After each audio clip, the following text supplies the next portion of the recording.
عصمت و طہارت پر بلند آواز سے صلوات۔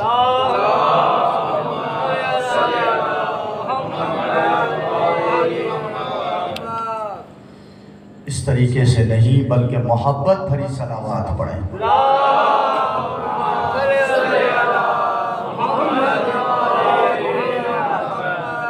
قسم بخدا اگر آپ صلوات کی فضیلت سے آگاہ ہو جائیں تو دن کا کوئی لمحہ ایسا نہ گزرے کہ جو بغیر صلوات کے ہو۔ ایک شخص آیا رسول اللہ کے پاس اور کہنے لگا یا رسول اللہ میرے گناہ بہت ہو گئے ہیں، میں کیا کروں؟ توجہ ہے، میں کیا کروں؟ ہم سب گناہگار ہیں۔ رسول اللہ نے کہا استغفار کر۔ اس نے پھر کہا یا رسول اللہ میرے گناہ بہت زیادہ ہیں، کہا استغفار کر۔ پھر کہا یا رسول اللہ میرے گناہ بہت زیادہ ہیں، کہا استغفار کر۔ جب چوتھی مرتبہ اس نے کہا یا رسول اللہ میرے گناہ اس سے کہیں زیادہ ہیں، تو رسول اللہ نے کہا کہ مجھ پر اور میری آل پر درود پڑھو۔ یہ درود کی فضیلت ہے کہ اگر گناہوں سے بچنا چاہتے ہو، نفاق کو نکالنا چاہتے ہو، بلند آواز سے صلوات۔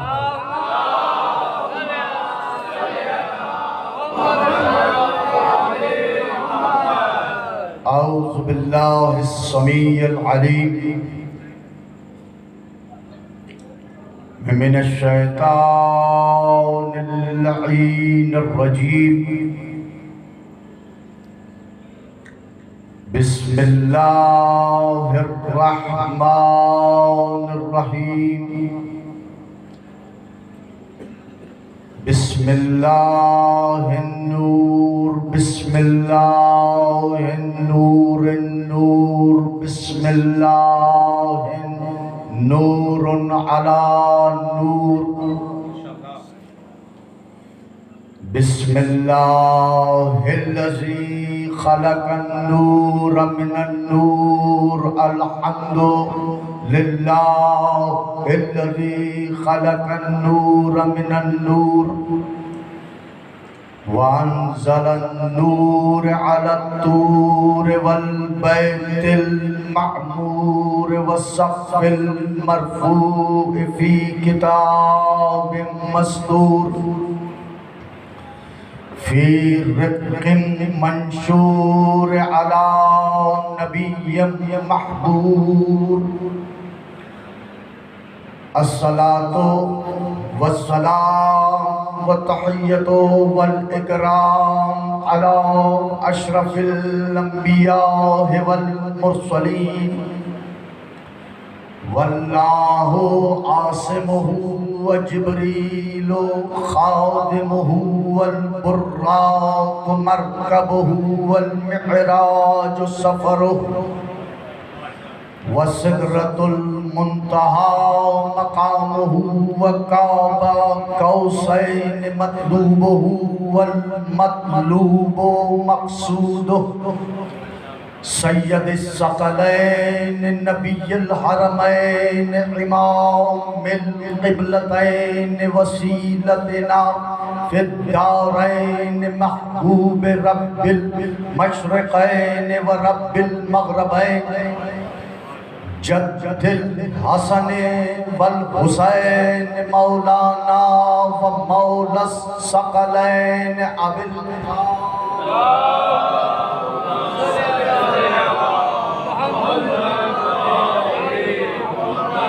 وآلہ الطیبین الطاہرین المعصومین المنتخبین المنتجبین المظلومین، ولعنۃ اللہ علی اعدائہم اجمعین من یومنا ھذا الی یوم الدین، اما بعد فقد قال اللہ تبارک و تعالی فی کتابہ المتقن وقولہ الأحسن، بسم اللہ الرحمن الرحیم ما ارسلنا من قبلک الا رجالا نوحی الیہم فاسألوا اہل الذکر ان کنتم لا تعلمون بالبینات والزبر انا انزلنا الیکم الذکر لتبین للناس ما نزل علیکم لعلہم یتفکرون صلوات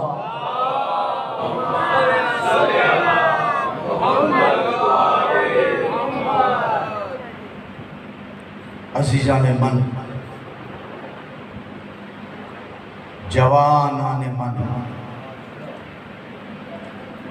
موالیان حیدر کرار، حبداران محمد و آل محمد، دوست داران غلامان آل محمد، عزاداران مظلوم کربلا، خدا کوئی غم نہ دے سوائے غم حسین، کہ ہم جئیں اس جہان فانی میں تو علی علی کرتے ہوئے، اور اس جہان فانی سے جہان آبادی کی طرف جائیں تو حسین حسین کرتے ہوئے۔ ایک مرتبہ قبولیت دعا کے لیے بلند آواز سے صلوات۔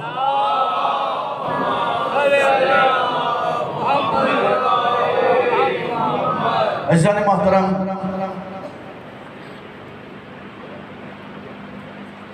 ذہن کچھ ڈسٹرب ہے، اس لیے ایک خاص سے واپسی میں مجھے اطلاع ملی، میرے فرسٹ کزن میرے ماموزاد کا انتقال ہوا ہے۔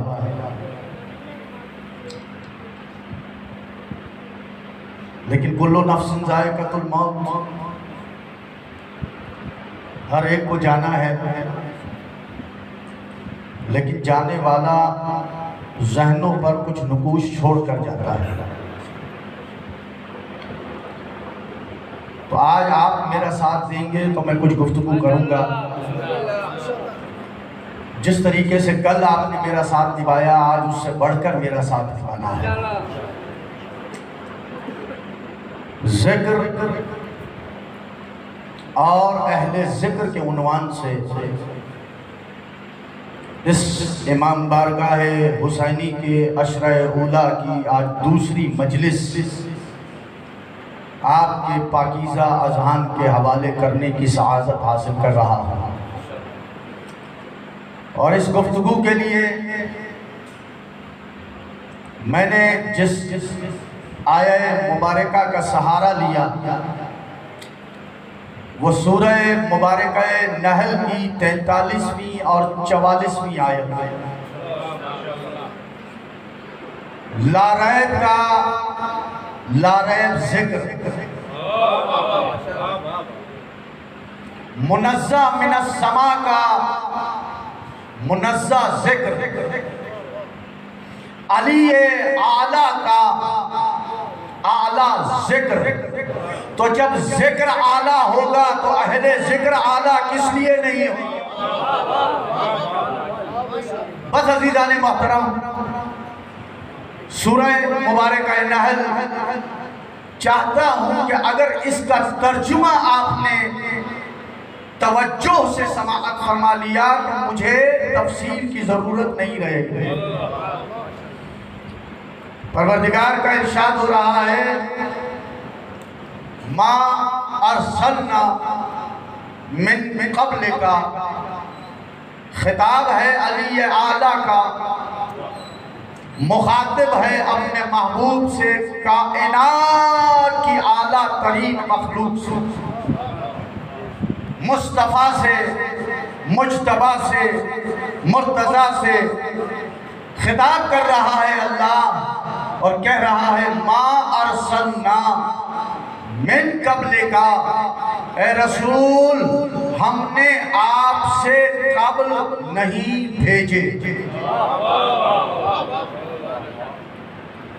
ہم نے آپ سے قبل نہیں بھیجے، الا ما سوائے اس کے رجالن مگر مرد۔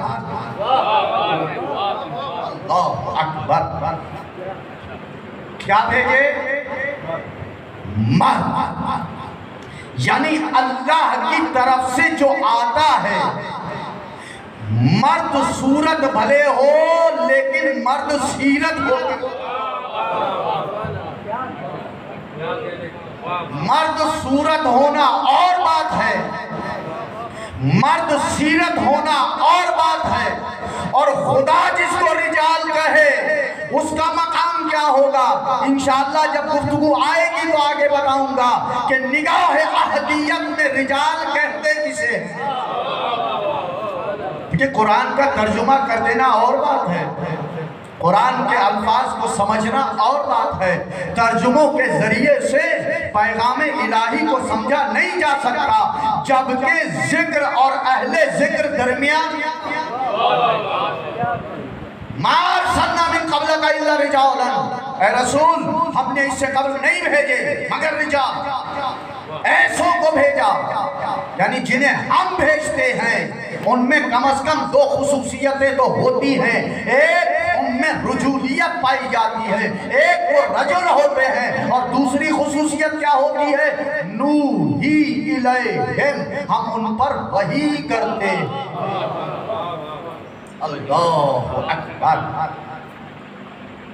کون سی دو صفتیں؟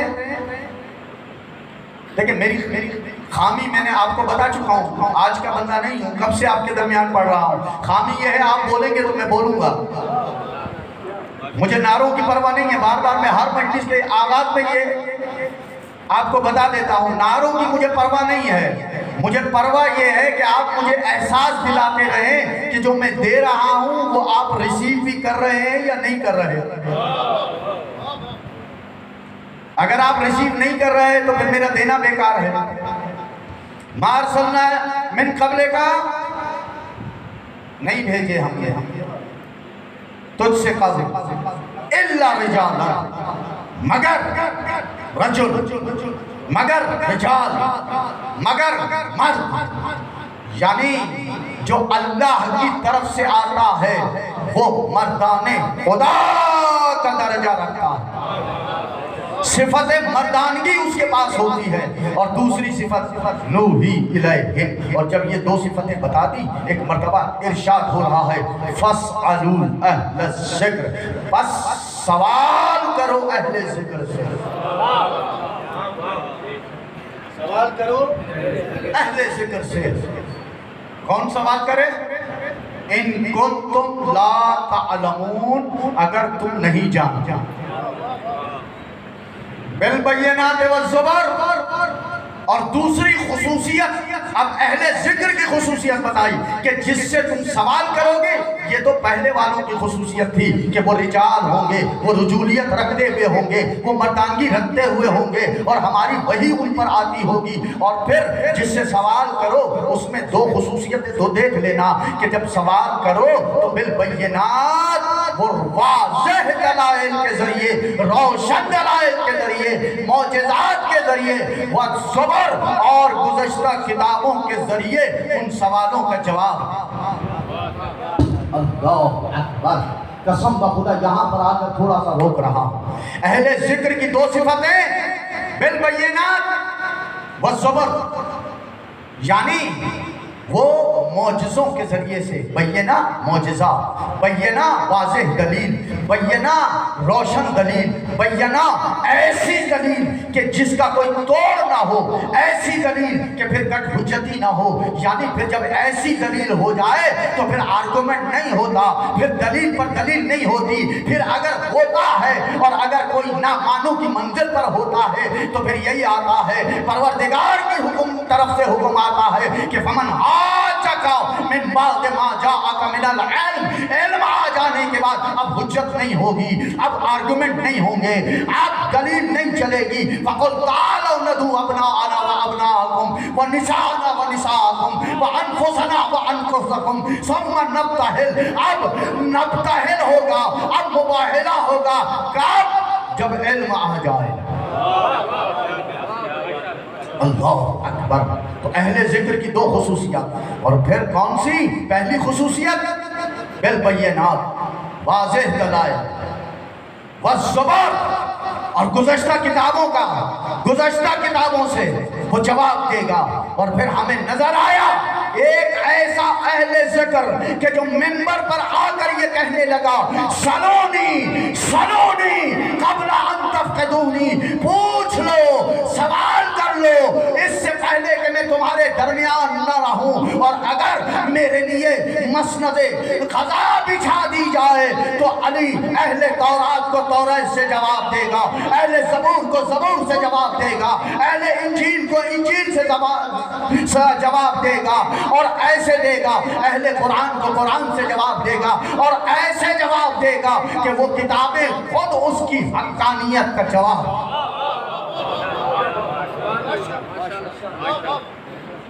نشانی کیا بتائی اہل ذکر کی؟ بالبینات والزبر۔ اور پھر کہا پروردگار عالم نے انا نزلنا، پہلے خطاب رسول سے، بیچ میں خطاب انسان سے، پھر خطاب رسول سے۔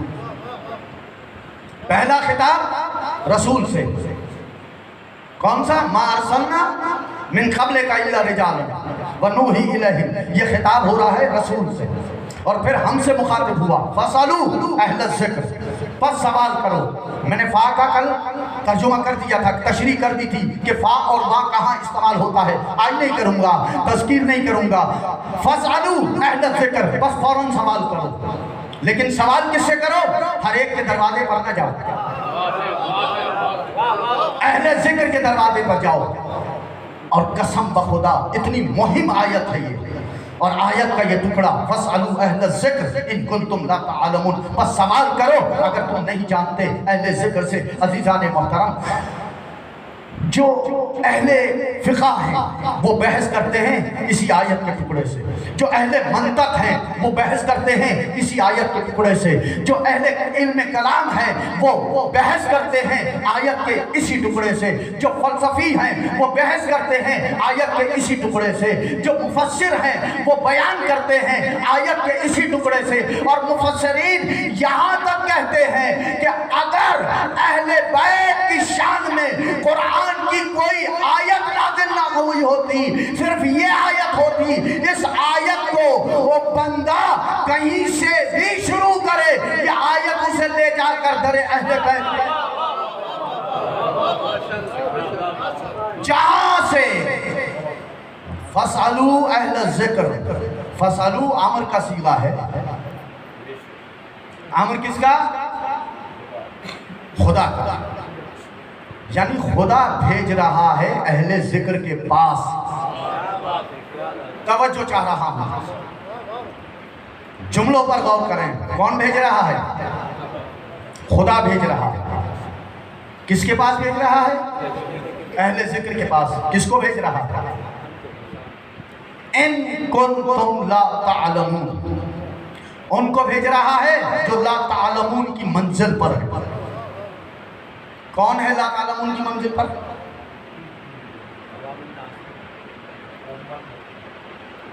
تھوڑا تیز بولے، میرا کان تھوڑا سا۔ لا تعلمون کی منزل پر کون ہے؟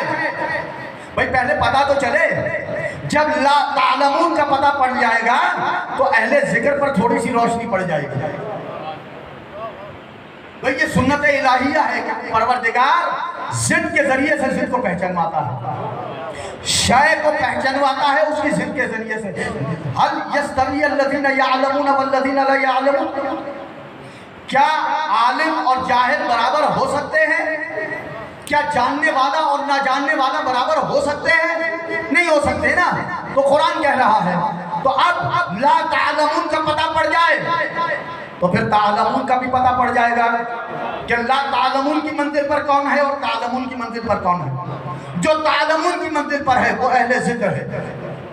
توجہ چاہ رہا ہوں. دیکھیں ذکر جو ہے نا، ذکر وہ علم سے بڑھ کر ہے. علم ذکر سے بلند ہے. علم ذکر سے ایک درجہ اوپر ہے. جو ذاکر ہوتا ہے نا وہ عالم ضرور ہوگا. توجہ چاہ رہا ہوں. یہ ذاکر اہل بیت جاوید عباس کی بات نہیں ہو رہی. یہ تو ہم مجازی طور پر اپنے ساتھ لگوا لیتے ہیں. یہ ہم لگا لیتے ہیں اپنے ساتھ کہ ہم ذاکر ہیں. اصل ذاکر وہ ہیں جن کو خدا ذاکر کہتا ہے. یہ انسانوں کے بنائے ہوئے ذاکر نہیں ہیں، یہ خدا کے بنائے ہوئے ذاکر ہیں. اور ایسے ذاکر ہیں کہ جن کے پاس اللہ بھیج رہا ہے کس کو؟ جو لا تعلمون کی منزل پر ہے. کون ہے لا تعلمون کی منزل پر؟ اب قرآن سے پوچھو، قرآن بتا رہا ہے کہ کون ہے لا تعلمون پہ. واللہ اخرجکم من بطون امہاتکم، اللہ نے تمہیں ماں کے بطن سے اس کیفیت میں باہر نکالا. لا تعلمون شیئا، تم کچھ نہیں جانتے.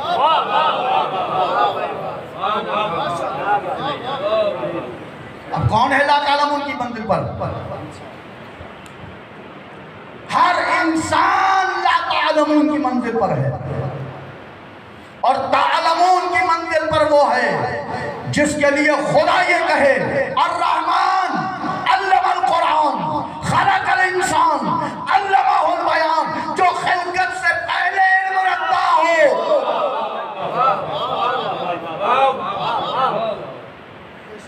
جو خلقت سے پہلے علم رکھتا ہو، اور خدا جس کا تعارف اس طریقے سے کرائے الرحمن، رحمان ہے وہ.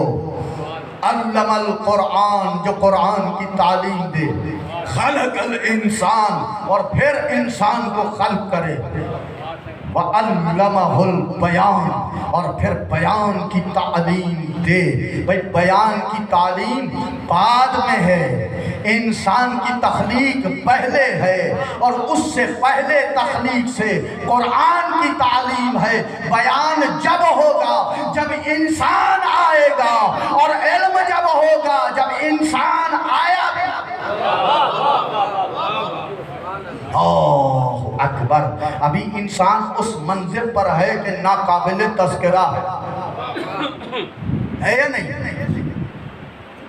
بھئی کبھی کوئی ایسی منزل گزری ہے انسان پر کہ ناقابل تذکرہ تھا؟ نہیں تھا. آپ کہہ رہے ہو نہیں، یاور بھائی کہہ رہے ہیں. اب مجھے نہیں پتا کہ میری یعنی واہ واہ کر رہے ہیں یا میرے سوال کا جواب دے رہے ہیں، مجھے پتا نہیں چل رہا. ہاں لیکن قرآن کہہ رہا ہے حل عطا علی الانسان حین من الدہر.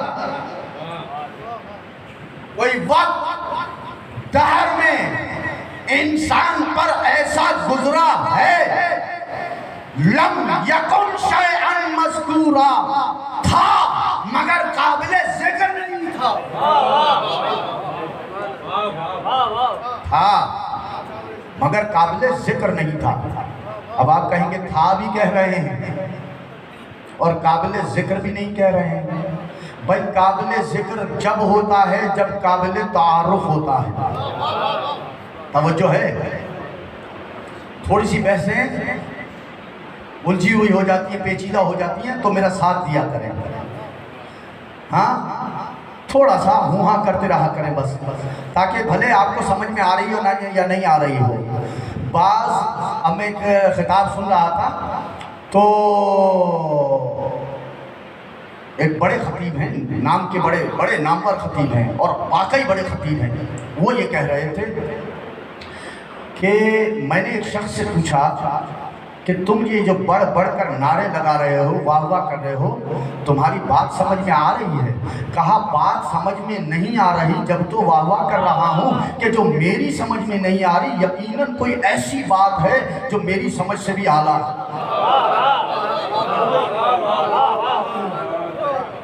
بعض ایسے ہوتے ہیں، لیکن جو درے باب مدینۃ العلم سے متمسک ہوتا ہے وہ اذان ایسے ہوتے ہیں کہ ابھی خطیب سوچ رہا ہوتا ہے سامع اس کی آخری منزل تک پہنچو۔ گفتگو کیا ہو رہی تھی؟ حَلَ أَتَى عَلَى الْإِنسَانِ حِينٌ مِنَ الدَّهْرِ، تھا مگر نہیں تھا، وہی تھا مگر نہیں تھا، قابل تذکرہ نہیں تھا، معروف نہیں تھا۔ جب معروف ہوتا ہے جبھی قابل تذکرہ ہوتا ہے، تو جب تک قابل تذکرہ نہیں ہے تو نہیں ہے مگر نہیں ہے۔ بھائی میں شہزاد پور میں رہتا ہوں، لیکن اگر میں اس منبر پر آ کر نہ پڑھوں میں تو ہوں، لیکن آپ کی نظروں میں نہیں ہوں، کیونکہ قابل تذکرہ نہیں ہوں، معروف نہیں ہوں۔ جب معروف نہیں ہوں تو قابل تذکرہ بھی نہیں ہوں۔ معروف کب ہوتا ہے؟ جب روشنی ہوتی ہے۔ لیکن کہیں لے جانا چاہ رہا ہوں آپ کو، ایک ایک جملہ قیمتی ہے میرا۔ معروف کب ہوتا ہے؟ جب روشنی ہوتی ہے۔ بھائی رات کی اگر تاریکی ہو اور 100 آدمی بیٹھے ہوئے ہوں لیکن قابل تذکرہ نہیں ہے کیونکہ دکھائی نہیں دے رہے، لیکن جہاں سورج نکلا روشنی آئی، ایک ایک کا چہرہ واضح ہو گیا، کہا یہ اسد صاحب بیٹھے ہیں، یہ فراز صاحب بیٹھے ہیں، یہ احسان صاحب بیٹھے ہیں، یہ ظہور صاحب بیٹھے ہیں، یہ جعفر بھائی بیٹھے ہیں، وہ پیچھے سر کو ہلاتے ہوئے آصف بھائی بیٹھے ہوئے ہیں، یعنی سب کے چہرے نظر آ گئے۔ کیوں؟ معروف تھے لیکن پہچان میں نہیں آ رہے تھے کہ روشنی نہیں تھی۔ بھائی خدا تھا لیکن معروف نہیں تھا، تو اس نے چاہا کنتو کنزن مخفیا، میں چھپا ہوا خزانہ تھا، فعاقبت ان عرفا، میں نے چاہا کہ میں پہچانا،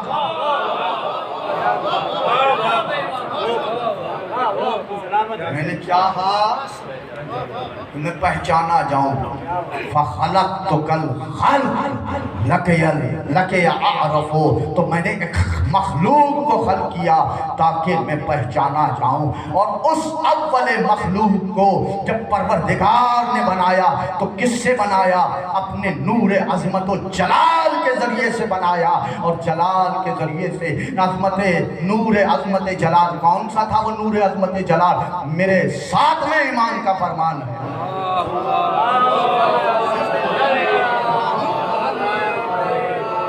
یہ میرے 7ویں امام کی حدیث ہے کہ ہمارے جد کو کس سے بنایا گیا؟ اللہ نے اپنے نور عظمت و جلال سے میرے جد کے نور کو خلق کیا، اور وہ نور یہ تھا کہ جب موسیٰ نے کہا پروردگار میں تجھے دیکھنا چاہتا، تو پروردگار نے اپنے اس جلالت والے اور عظمت والے نور کی ایک تجلی کو جب پہاڑ پر پھینکا، پہاڑ پر ڈالا، تجلی نے جلوہ نمائی کی، تو کیا رزلٹ آیا کہ پہاڑ ریزہ ریزہ ہو گیا، موسیٰ بے ہوش ہو گیا۔ تو جس نور جلال کی تجلی کو موسیٰ جیسا اولو العظم پیغمبر برداشت نہ کر سکے، اسے یہ عام انسان کیا برداشت کرے گا؟ اسی لیے پروردگار نے اس نور جلال کو بشریت کے جامع میں ہم بشر کی ہدایت کے لیے، تاکہ ہم ان سے سوال بھی کر سکیں، ان سے جواب بھی دے سکیں۔ مَا أَرْسَلْنَا مِن قَبْلِكَ إِلَّا رِجَالًا، اللہ اکبر، نہیں بھیجا۔ اور قسم بخدا ابھی ذکر اہل ذکر سوال میں کہاں جاؤں؟ آیت کا تو پہلا لفظ ارسلنا، تھوڑی سی تشریح آج بس ارسلنا کی، کل پھر ہم ذکر پر گفتگو کریں گے کہ ذکر کسے کہتے ہیں، اور اس کے بعد ہم اہل ذکر پر آئیں گے۔ ارسلنا نہیں بھیجا، یہ ارسلنا کیا ہے؟ ارسلنا کے معنی کیا ہے؟ ابھی میں نے بتایا نا آپ کو، ارسلنا کے معنی بھیجنا۔ دیکھیں کوئی اتنا مشکل لفظ نہیں ہے۔ رسالے تو جانتے ہو نا، رسائل تو جانتے ہو نا، اس سے ارسلہ، ارسلہ معنی بھیجنا۔ اچھا، بھیجنا میں ایک مفہوم پایا جاتا ہے دوری کا۔ میرے خیال میں تھوڑی سی گفتگو پیچیدہ ہو رہی ہے، لیکن انشاءاللہ اس کو آسان کروں گا۔ ارسلہ مانے بھیجنا، بھیجنا میں ایک مفہوم ہے دوری کا۔ بھئی اگر کسی کو آپ بھیجیں گے تو دوری بھیج رہے ہیں نا اپنے سے۔ مثال دے دوں، خط بھیجتے ہیں، میسج بھیجتے ہیں نا، تو جس کو بھیج رہے ہیں وہ آپ سے دور ہے، تو جو بھیج رہے ہیں اس میں دوری کا تصور پایا جاتا ہے کہ اس کو دور بھیج رہے ہیں۔ تو بھیجنے میں ایک تصور ہے، ایک مفہوم ہے دوری کا، لیکن ایک مفہوم ہے قربت کا۔ توجہ چاہ رہا ہے، اور جب اس کے مفاہیم کھلیں گے تو ولایت علی کا لطف آئے گا۔ یہ جو کہتے ہیں نا رسول ہم جیسا، تم رسول کے ارسال کو نہیں سمجھ سکے، رسول کی رسالت کو کیا؟ رسول کے ارسال کو نہیں سمجھ سکے۔ بھئی ارسال کون کر رہا ہے؟ آپ خط لکھتے ہیں، کسی کو بھیجتے ہیں، چلو آج تو خط کا زمانہ نہیں ہے، میرے نوجوان سمجھیں گے نہیں کہ خط کسے کہتے ہیں۔ بھئی آپ میسج بھیجتے ہیں موبائل پر، پہلے کیا کرتے ہیں؟ میسج اپنے موبائل پر لکھتے ہیں، اور پھر جب تک آپ کا دل چاہتا ہے اسے اپنے قریب رکھتے ہیں، ہے یا نہیں؟ آپ نے کسی کو خط بھیجنا ہے، آپ نے پہلے خط کو لکھا، لکھنے کے بعد اپنے جیب میں رکھا کہ اسے اب ارسال کرنا ہے۔ ارسال کب کرنا ہے؟ جب ارسال کرنے کا وقت آئے گا تب ارسال کرنا ہے۔ لیکن ارسال کرنے سے پہلے ارسال میں ایک مفہوم ہے قربت کا، کہ جو چیز ارسال کر رہے ہو وہ آپ کے نزدیک ہے، اور پھر جو نزدیک ہے اس کو ارسال کرنا ہے، دور کرنا ہے۔ یعنی دوری کو کہتے ہیں ارسال، دوری کو کہتے ہیں رسالت، اور قربت کو کہتے ہیں ولایت۔ تمہارا نبی، ہمارا نبی رسول بننے سے پہلے اللہ کا ولی بنا، اس کے بعد رسول بنا۔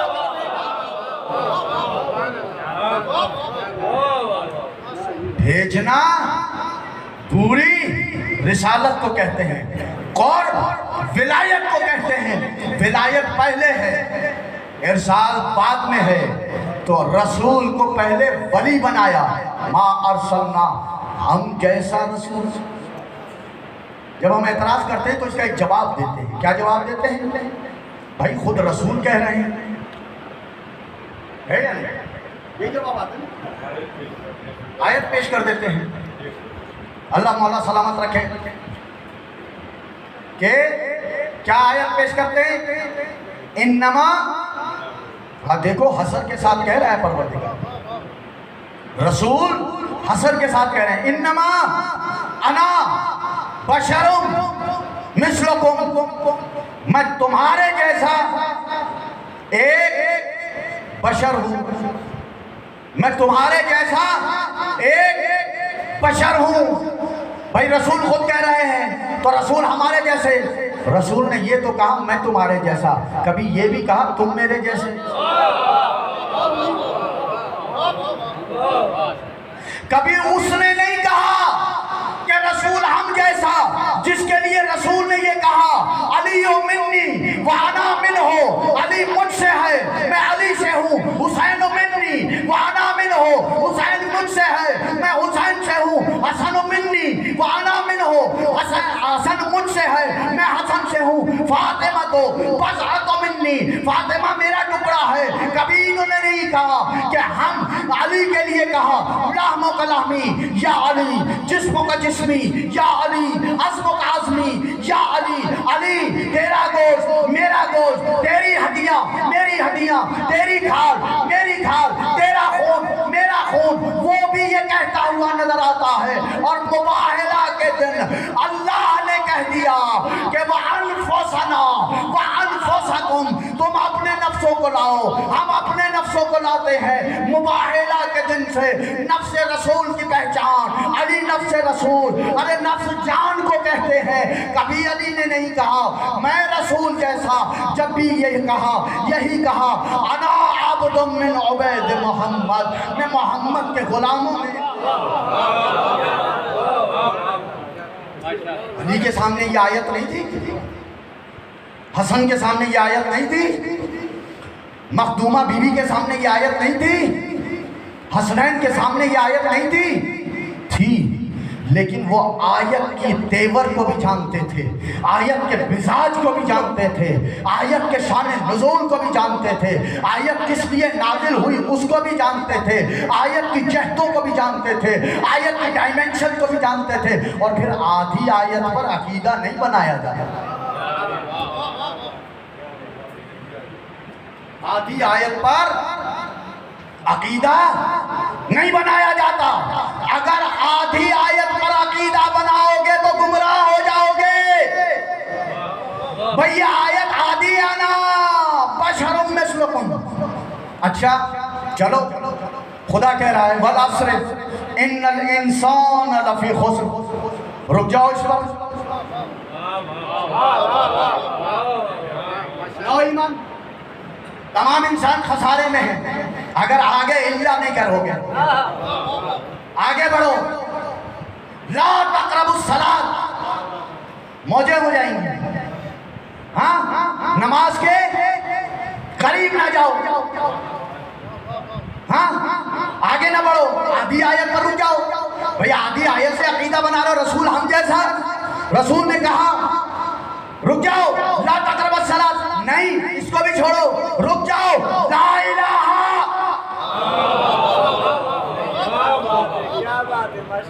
نہیں ہے کوئی خدا، رک جاؤ۔ لیکن اگر الا اللہ پر نہیں جاؤ گے تو ملحد بن جاؤ گے، دہریے بن جاؤ گے۔ آگے جانا ہے تو جب ہر جگہ آگے جانا ہے تو انما انا بشر مثلکم سے آگے کیوں نہیں جاتے کہ وَيُوحَى إِلَيَّ، مگر یہ کہ تم پر وحی نہیں آتی، مجھ پر وحی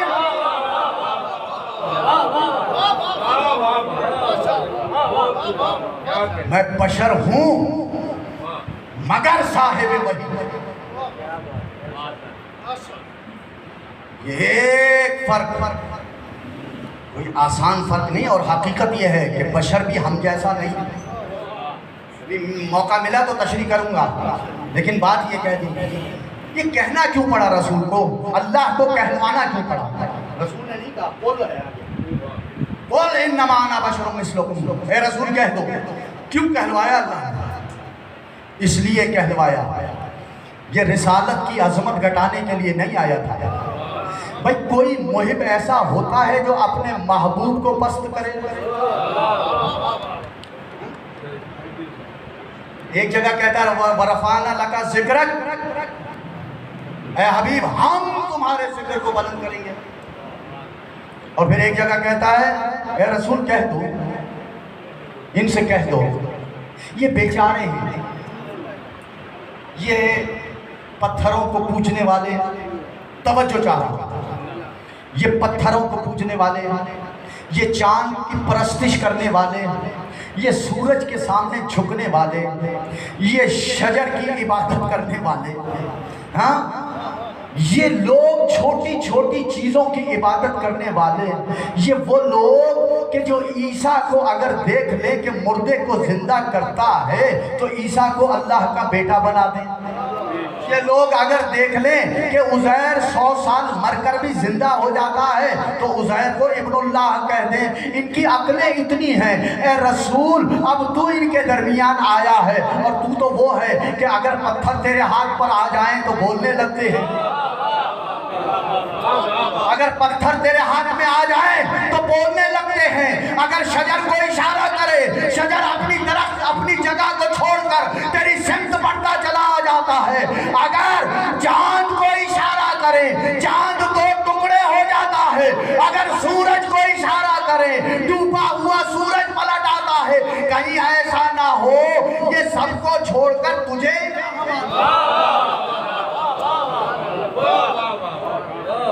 یہ تجھے چھوڑ کر یہ مجھے چھوڑ کر کہیں تجھے الہ نہ مان لے۔ ارے میں نے تو تجھے یہ طاقتیں اس لیے دی ہے کہ اپنا مظہر، اپنا تعارف کنندہ، اپنا معرف بنا کر بھیج رہا ہوں، کہیں یہ تجھ میں ہی نہ الجھ جائیں، ان کی عقلیں چھوٹی ہیں، کہیں یہ گمراہ نہ ہو جائیں، یہ بیچارے ہیں۔ کہہ دے انما انا بشر مثلکم، میں تمہارے جیسا ایک بشر ہوں، یوحا الیہ، مگر یہ کہ میں صاحب وحی، میں صاحب وحی ہوں۔ بس عزیزان محترم، دامن وقت میں گنجائش نہیں ہے، میں کل یہی سے شروع کروں گا انشاءاللہ تقریر۔ نبی وہ جو بشر تو ہو مگر صاحب وحی نہ ہو، یہ کتنا بڑا فرق ہے یہ کل واضح کریں گے۔ قسم بخدا اگر رسالت کو پہچان لیتے، اگر ارسال کو پہچان لیتے تو رسول بھی سمجھ میں آ جاتا، ارسال بھی سمجھ میں آ جاتا، رسالت بھی سمجھ میں آ جاتی، ولایت بھی سمجھ میں آ جاتی، رسول بھی سمجھ میں آ جاتا، ولی بھی سمجھ میں نہ آ جاتا۔ اور قسم بخدا اگر ولایت کو پہچان لیتے تو کربلا نہ ہو۔ اور عزیزو یہ میرا جملہ نہیں ہے، یہ میرے 8ویں امام کا جملہ، کئی مرتبہ آپ کے سامنے دہرا چکا ہوں یہ حدیث، لیکن ان الذکر تنفع للمؤمنین، تذکر میں مومنین کے لیے فائدہ ہے۔ میرا مولا امام رضا جب محرم کا چاند نمودار ہوتا تھا تو اپنے سر سے عمامے کو اتار دیا، اپنی آنکھوں کو، اپنے آپ کو عزا خانہ بنا لیا کرتا تھا۔ جب 7 محرم کی تاریخ آتی تھی، میرا مولا رضا اپنے پاؤں سے نالین کو اتار دیا کرتا۔ اور روایت آگے بڑھ کے یہ کہتی ہے کہ جب یوم عاشورہ نمودار ہوتا تھا، مجھے نہیں پتا کہ اب بھی اس امام بارگاہ میں وہ رسم ہوتی ہے یا نہیں، لیکن ہم جب چھوٹے تھے تو یہ رسم ہوتی تھی کہ آپ کے بزرگ، آپ کے نوجوان یہاں کھڑے ہوتے تھے، ہاتھوں میں مٹی کی پوٹلیاں ہوتی تھی، اور جو عزادار امام بارگاہ کے اندر داخل ہوتا تھا روز عاشورہ میں، اس کے سر میں خاک ڈالی جاتی تھی۔ ہاں یہ کس کا طریقہ ہے؟ یہ طریقہ رسول کا طریقہ ہے۔ یہ طریقہ میں نے روایت میں پڑھا میرے امام رضا کا ہے کہ امام رضا جب یوم عاشورہ کا دن، یوم عاشورہ نمودار ہوتا تھا، میرا امام نالین کو اتار دیا کرتا تھا، امامہ پہلے سے ہی اترا ہوا کرتا تھا، بالوں کو پراگندہ کیا کرتا تھا، ایک مشت خاک لے کر اپنے بالوں میں ڈالتا تھا، اور اتنا گریا، اتنا گریا، اتنا گریا کہ اصحاب مولا پریشان ہو جاتے تھے، مولا کربلا کو گزرے عرصہ ہو گیا، اتنا گریا، اتنا رونا۔ تو میرے مولا نے ایک جملہ کہا، عزادارو سنو گے، لَعَلَّهُ تَنْسَوْنَهُ كَمَا نَسِيتُمُ الْغَدِيرَ، ہم اس لیے گریا کرتے ہیں کہیں غدیر کی طرح کربلا کو نہ بھلا دینا۔ یہ رونا تذکر کربلا ہے، یہ گریا یاد دہانی کربلا ہے، یہ ان کربلا والوں کی قربانی کی یاد ہے۔ میں ہم اپنے آنسوؤں کو بہاتے ہیں کہ کہیں غدیر کی طرح کربلا نہ بھلا دی جائے۔ عزادارو آج 2 محرم، 28 رجب کو میرا مولا مدینے سے قافلے کو لے کر نکلا، کل میں نے بتایا تھا کہ شام سے قافلہ نکلا ہے مدینے سے. ہاں جب قافلہ مدینے سے نکلا ہے نا، ایک وقت ایسا آیا کہ محمل کے ساتھ ساتھ میرے مولا حسین کا گھوڑا چل رہا تھا. محمل کے ساتھ میرے مولا حسین کا گھوڑا چل رہا تھا. محمل کا پردہ اٹھایا، بی بی نے دیکھا بھائی حسین محمل کے ساتھ ہیں. ایک مرتبہ دوسرا پردہ اٹھایا تو جگہ خالی نظر آئی. ایک مرتبہ بی بی میری آقا زادی ثانیہ زہرا بھائی سے کہتی ہے بھیا عباس کہاں ہے؟ عباس نظر نہیں آ رہا. حسین نے آنکھوں میں دیکھ کر ثانیہ زہرا کی کہا جب سے قافلہ مدینے سے نکلا ہے بہن، عباس کا عجیب حال ہے. کبھی قافلے سے آگے جاتا ہے، کبھی قافلے سے پیچھے جاتا ہے. پوچھا کس لیے؟ کہا پیچھے جا کر آنے والے قافلوں کو روکتا ہے. اے قافلے والوں رک جاؤ، آگے رسول زادیوں کا قافلہ جا رہا ہے. آگے جا کر جو قافلے جا رہے ہوتے ہیں ان کو راستے سے ہٹا کر کہتا ہے اے قافلے والو راستہ خالی کر دو، ارے رسول زادیوں کا قافلہ آ رہا ہے. عباس کا عجیب حال ہے. اس شام سے رسول زادیوں کا سفر طے ہو رہا ہے. 3 شعبان کو یہ قافلہ مکہ پہنچا. شعبان، رمضان، شوال، ذیقعدہ، 4 مہینے میرے مولا مکے میں رہے. ذی الحجہ گیا. جب 8 ذی الحجہ آئی ہے، ایک مرتبہ حسین نے عباس کو بلایا. عباس قافلے کو تیار کرو، روانگی ہے. مولا کل حج ہے. کہا حاجیوں کے بیس میں ارے قاتل آ گئے ہیں، میں حرمت کعبہ کو پامال نہیں کرنا چاہتا. ارے حج کو عمرے میں تبدیل کیا. حسین کا قافلہ روانہ ہونے لگا. وہ حسین جسے حج سے اتنا پیار کہ ہمیشہ پاپیادہ حج کیا کرتا تھا، ارے کس دل سے حج کو چھوڑ کے جا رہا ہے. ایک مرتبہ جانے لگے، ابن عباس آگے بڑھے، کہنے لگے فرزند رسول آپ کہاں جا رہے ہیں؟ مکہ میں رہیے، جائے امن ہے. کہا ہمارے لیے جائے امن نہیں ہے، ہم اس کی حرمت کو پامال نہیں ہونے دینا چاہتے. عزادارو یہ کہنا تھا. ایک مرتبہ ابن عباس کہتے ہیں فرزند رسول اگر آپ جانا چاہتے ہیں چلے جائیں، بیویوں کو تو نہ لے کر جائیں، بچوں کو تو نہ لے کر جائیں. بس عزادارو یہ سننا تھا. یہ آواز ارے شریکت الحسین کے کانوں میں پڑی. ایک مرتبہ محمل کا پردہ اٹھایا. ابن عباس تو بہن کو بھائی سے جدا کرنا چاہتا ہے، تو روح کو جسم سے جدا کرنا چاہتا ہے. ایک مرتبہ حسین نے کہا ابن عباس مقدر میں لکھا جا چکا ہے بیویاں اسیر ہوں گی، بیویاں بے مکھنا و چادر بے پالانوں کے اونٹوں پر ارے کبھی کوفہ میں کبھی شام کی گلیوں میں پھرے گی. عزادارو قافلہ مکے سے چلتے چلتے منزلیں طے کرتے یہ قافلہ ایسی جگہ پر پہنچا کہ اب حسین کی سواری آگے نہیں گئی. یہ کب وقت ہے؟ یہ 2 محرم کا وقت ہے. یہ آج کا دن ہے جب حسین کی سواری نے آگے بڑھنے سے انکار کر دیا. حسین کی سواری آگے نہیں بڑھ رہی. مقاتل میں لکھا ہے حسین نے اپنی سواری کو بدلا، دوسری سواری پر بیٹھے، چاہا آگے بڑھے، وہ بھی آگے نہیں بڑھتی. تیسری سواری کو بدلا. 7 سواریوں کو حسین نے بدلا، ہر سواری نے آگے بڑھنے سے انکار کر دیا. ایک مرتبہ کا عباس ذرا جاؤ، اگر یہاں کوئی قبیلہ آس پاس میں رہتا ہو اس کے بزرگوں کو بلا کر لاؤ، اس کے بزرگوں کو بلا کر لاؤ. عزادارو جب بزرگ آئے ہیں، اہل قبیلہ آئے ہیں، میرے مولا نے پوچھا اے قبیلے والو تم یہاں رہتے ہو، اس علاقے میں رہتے ہو، بتاؤ اس زمین کا نام کیا ہے، اس علاقے کا نام کیا ہے؟